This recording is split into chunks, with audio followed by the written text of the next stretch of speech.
Welcome to Meet B.LEAGUE. It's our 10th show of the season. Hey, what's up everyone? What's happening? This is Keita, your host for Meet B.LEAGUE. Month of March is very busy for every team with their heavy game schedule. Which team is going to finish strong? Okay, the game is getting very intense as we move into late in the season. Let's take a look at some of the top plays from our Asian quarter players last week. Let's get it! Alright, Jamie Yang, mid-range post-game. Okay. Oh, look at that hit. Okay. He creates space and gets buckets. Okay. Ooh, oh, little shimmy jab. I see you, Yang. Come on, Jamie. Alright, Kiefer Ravana. Okay, pick and roll. Oh, look at his patience. And he takes it to the hole. Oh, I thought he was gonna dunk that. Look at his patience. Nice bucket. Looks like both Kiefer and Jamin are in great condition. Alright, Kemart sets a pick and he pops. Is open from downtown. Swish. He got some range. It was his first start of the season and he finished with 8 points, his career high. I think he has a bright future ahead. Next up, we got the matchup you were looking for. Okay, Ray Parks Jr. with the ball. Oh, little step back like Jay Harden. Bucket. What a shot. 30 gets the ball from the handoff. Oh, he takes it to the hoop. Oh, little inside hand layup. That was nice.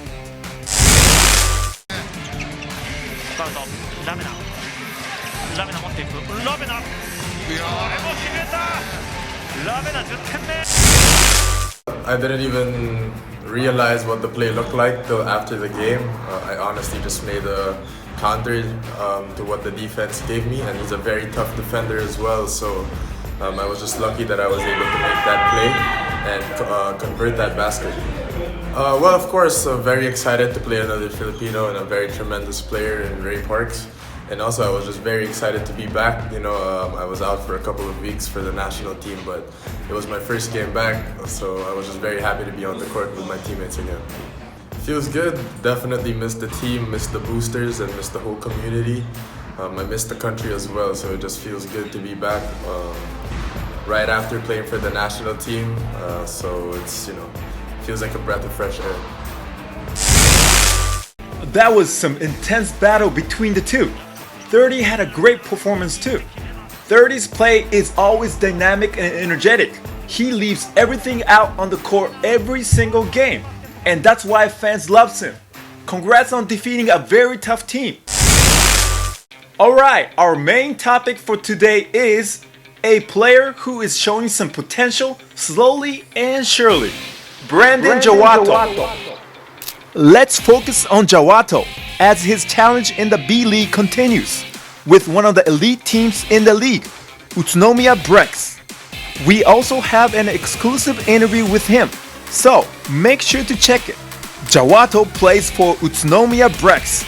They are one of the top teams and the first ever B-League champion. They have a very deep roster, like a core member of the Japan national team, Hiejima. So, it's not so easy to earn minutes with a team like that. But Jawato's playing time has been increasing after the new year. There should be a lot of Utsunomiya fans that are fascinated by his innocent smile. Jawato has been often said to be the best Indonesian basketball player. And he proved that by scoring double figures in back-to-back games in the FIBA World Cup 2023 Asia qualifier last month. So, we wanted to ask him about how Indonesian national team is doing, his ongoing challenge in Utsunomiya, and so on. This time, we have some questions we gathered from fans through an Indonesian media called Hello Basket. Thanks for the help, guys. Alright, let's get the interview started. Hey, what's up, Brandon? First off, I want to say B-League's a great league. It's very competitive. Great players, very technical. And I feel like you guys do a great job marketing the B-League. And it's a blessing for a player like me to come here and represent my country, Indonesia. And I just feel like it's going to continue to evolve. And I'm really proud that I'm able to compete here in the B-League. And hopefully I just see good things happening for the B-League in general. It was actually pretty tough. Didn't have too much time to prepare. We were missing some guys, but you know, with the current situation with COVID and everything, you know, the guys that are there, they're gonna have to get out there and perform. So yeah, I mean, it was another great opportunity for me to get back out on the court and play, and it's just a blessing that I can just continue my career and represent Indonesia and then come back to Japan and play in the B-League. I definitely felt that I could have played better. I didn't play the fourth quarter in both games, and we just looking forward. We just have to make adjustments throughout our team and our organization. So, you know, looking forward to the next games in July. But yeah, just take it one step at a time and just continue to get better on the daily. Yes, of course. Coming here and playing in the B-League has definitely expanded my game. Actually, on the national team, I play the four-man, so I'm kind of out of position.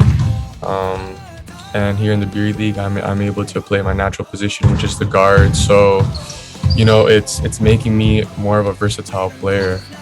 You know, which I'm definitely grateful for. So yeah, I can bounce from 1 to 3, and then also play the 4. But at times when we play teams that have a bigger height advantage, it's kind of a mismatch for me on the defensive side, because I'm guarding a guy that's like 5 feet taller than me. But then on the offensive side, it's kind of a mismatch for me because I'll be quicker than the guy, so I can get to the basket and get around him. So yeah, overall it's been great. It's beautiful. Yeah, this team has been together for a long time. So at first it was kind of hard for me to fit in, but you know, I'm finding my place and my role on this team. But yeah, it's great to learn from these guys because they're much older. They play a very technical way of basketball. So like I said, it's just making me more of a versatile player, and you know, I'm thankful for that. And it's fun to be around the guys. The guys are, yeah, it's a good time. I get along with all my teammates and all the imports as well. So yeah. Oh, there's a lot of food to eat. But I kind of miss like certain types of like natural like salads and organic food and stuff like that. I found a place that has acai, which is really nice, like an acai smoothie place. There's this place called, like, I think it's City Shop in like Tokyo. It's like you can pick and make your own salad. So I don't know, I kind of like that kind of style. But there's gyoza here, which is really nice. Yeah, sometimes I can't eat Japanese food all the time, and I just like natural herbs and stuff like that. So I'm just like, I like farmers markets and stuff like that. So I haven't completely found it, but I don't mind. I can make my own salad, so I enjoy it. I'm just so used to that, just being in Indo, especially Bali. There's multiple places like that. I can just, you know, and for me, I like to support local agriculture and, you know, give back to the small businesses. So that's very important.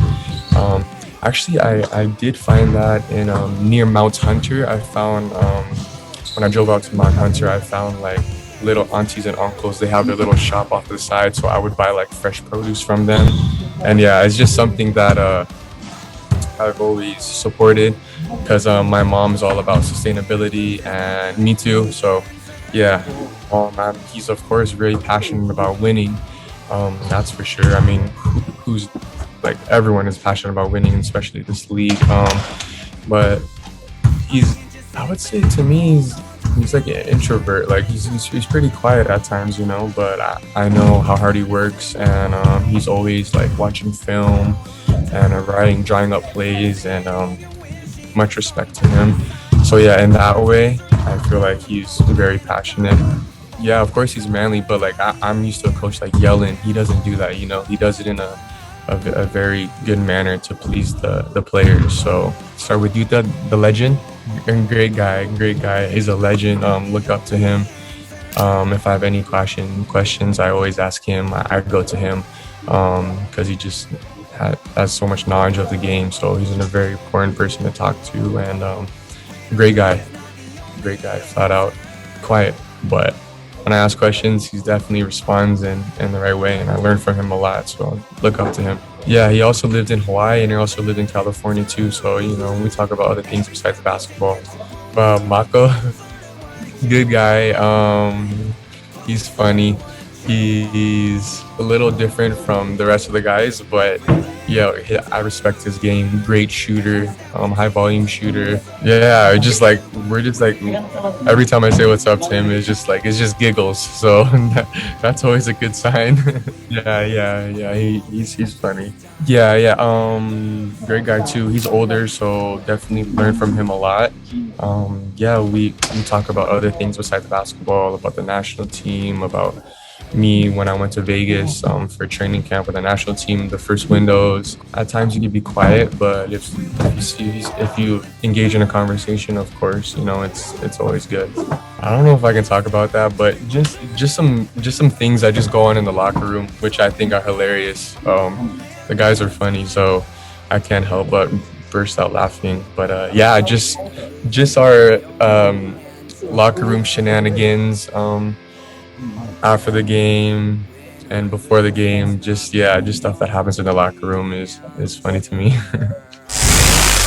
From here on, let's ask him some questions we got from fans through Indonesian media. Hello, Basket. The technicality of the game, the systems, and the schemes of offense and on defense. I would also say the amount of games that are being played here in Japan is 60 plus games. In Indo this year is 20 plus games. The year before that was 30. So teams are only together for 4 to 5 months. And then here in Japan, it's 10 months. So just let alone that time difference can depict whether or not, I would say, how a game is played. You know, so definitely I feel like the longer you're playing, the more evolution it brings to your game. I would say Derek. He's currently in junior NBA in Australia. I think he has the most potential. He's younger. He's about 6'8", super lengthy. He's like me. He's like half Indonesian and half something else, but I believe his length and athleticism will really help him in his career. And he's young. He's only 19, I believe, so he has a long career ahead of him. And I know that he'll be able to play outside of Indonesia. I would say New Bill. He's a leading scorer right now in the B League, and how poised he is, and he's able to just score at will. Yeah, his team just lets him rock out and do his thing. But yeah, I feel like he was just able to score whenever he wanted. So that definitely impressed me. Basically, just being patient. You know, I spoke to the coaches, and you know, the season's not over yet. Just continue to work. Just continue to be persistent. Support the guys. You know, at the end of the day, I'm getting paid to play basketball. You know, my time will come. I believe in divine timing. But just show up every day, work hard, support your teammates, be a good guy on and off the court. And yeah, I mean, there's so many other things that are happening in the world right now. You know, it's just like, how can I not be happy, you know, just to play basketball and do something that I love. So when my time will come, and just gotta keep going. Yeah, I would say Derek. His body type is like a young Greek freak, and to combo. Like, that's his body type. You know, he's super athletic. He could shoot the ball. He's 19. He's around 6'7" right now, but I think he's like the next guy. Like, if he continues to work hard, and he's in Australia right now, like, I think he has a chance to go to the NBA. So, you know, it's just a matter of how much he wants it and how much he dedicates himself to the game. Well, first off, we need to qualify because we're hosting it, so that's most important. So hopefully, you know, these games coming up are very important for our team, and we need to qualify and just put on a show for Indonesia and show other countries that we can compete with them. But first things first, that we have to make it. That's most important. Thank you, Brandon. It is so hard to not to like a guy like him. No wonder he's one of the fan favorite. We're looking forward to seeing you play in the championship with Utsunomiya. Alright, that's it for today's Meet B.LEAGUE. Please let us know your requests on topics you want us to talk about in the show, especially about some things you want to know about Asian Quota players. Send us a comment from B-League's official social medias with hashtag MeetBLG. Feel free to send us some questions too.